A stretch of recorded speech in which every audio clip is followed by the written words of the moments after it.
Perusahaan saya sering mengadakan kompetisi inovasi. Banyak ide yang muncul dan bahkan memenangkan kompetisi inovasinya. Tapi mengapa kompetisi inovasi yang sudah dilakukan tidak melahirkan terobosan dan inovasi di dalam perusahaan?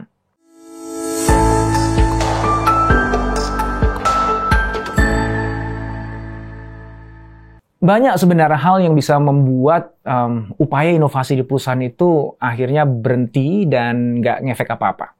Tapi setidaknya ada 3 hal ini, teman-teman, yang perlu kita perhatikan dengan baik. Yang pertama adalah, kebanyakan perusahaan ketika dia jalankan kompetisi inovasi, itu berhenti hanya sebagai event saja. Sebagian orang menyebutnya sebagai innovation theater, ya, sebuah pertunjukan inovasi.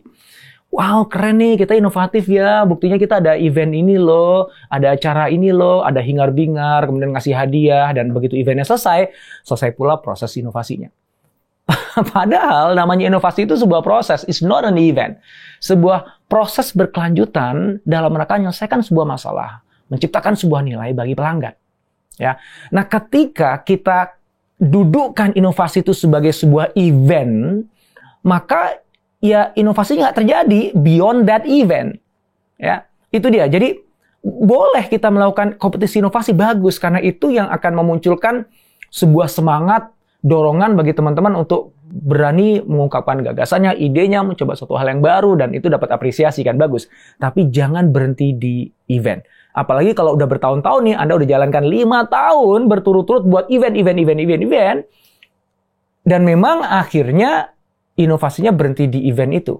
Sehingga semua karyawan udah punya asumsi nih, sekarang saatnya kita diminta untuk inovasi ya, karena lagi ada event dan ada hadiahnya loh. Eventnya selesai. Oh, udah selesai ya inovasinya ya, kan eventnya udah bubar. Udah. Ya. Oke, itu yang pertama. Yang kedua adalah, ini hampir terjadi di hampir semua perusahaan yang saya support ya, proses inovasinya. Begitu eventnya selesai, ada pemenangnya, dan inovasi itu sebenarnya keren banget. Saya tahu karena saya jadi jurinya di sana. Tapi kemudian berhenti di situ. Ya kayak yang aku cerita tadi di awal ya, karena dasarnya event, selesai eventnya, oke, udah alhamdulillah, sampai ketemu di event tahun depan ya, gitu. Seolah-olah proses inovasi itu berhenti di situ.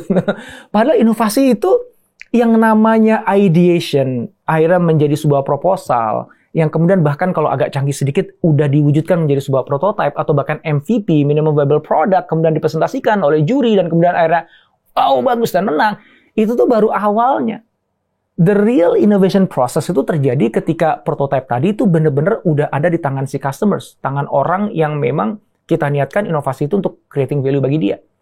Kenapa saya bilang ini baru di awal? Karena biasanya ketika ide itu menjadi prototype dan benar-benar udah di-launch, dirilis, ada di tangan customer, barulah pada saat itu moment of truth-nya ketahuan, ini beneran inovasi atau tidak.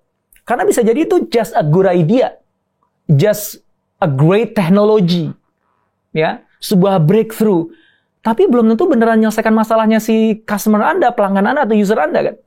Belum tentu ini benar-benar feasible untuk diwujudkan menjadi sesuatu yang bisa di-scale secara korporasi, kan? Ya, jadi beda antara ideation dengan innovation. Nah, kerap kali kompetisi inovasi itu berhenti di ideation. Ada sih yang udah innovation karena udah diterapkan, ya. Tapi sayangnya kemudian scale-nya nggak bisa ditarik lebih jauh lagi. Karena dia berhenti hanya di scope-nya dia, di departemennya dia untuk masalah yang spesifiknya itu aja, gitu.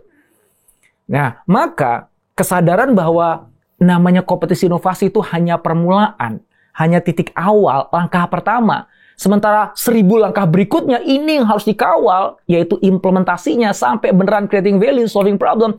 Mindset itu harus duduk dulu dalam perusahaan. Ya. Nah, yang ketiga adalah gini. Kerap kali inovasi yang akhirnya menang dalam kompetisi itu inovasi yang keren, yang terobosan, tapi belum tentu dia solving real problem yang memang layak untuk diselesaikan di perusahaan. Jadi untuk apa punya sesuatu yang shining, yang keren, yang bagus, yang kalau dipajang itu membuat kekaguman, tapi pada akhirnya nggak menyelesaikan masalah apa-apa, nggak creating value apa-apa. Otomatis barang yang shining, yang keren tadi kan nggak akan dipakai, karena nggak ada yang butuh, kan? Nah, itu kan bukan inovasi. Ya, itu ada sesuatu yang keren aja, gitu. Itu kreatif aja, tapi bukan inovasi. Dan kalau 3 tadi ya, ternyata kompetisi inovasinya tuh cuma event doang, teater doang. Oh, ternyata ya setelah inovasi, kompetisinya selesai, ya udah nggak ada implementasinya nih. Dan ternyata yang menang tuh yang keren-keren, lucu-lucu, breakthrough, tapi ya sebenarnya nggak ngefek juga sih bagi perusahaan. Kalau 3 itu diulang 5 tahun berturut-turut, wajar kalau kemudian muncul apatisme kan di tim kita, di karyawan kita. Ya. Dan mereka akhirnya jadi semakin meyakini bahwa inovasi itu sebuah event semata-mata. Kayak event tahunan kita ada employee gathering, ada event town hall di awal, strategic planning di akhir tahun. It's just event.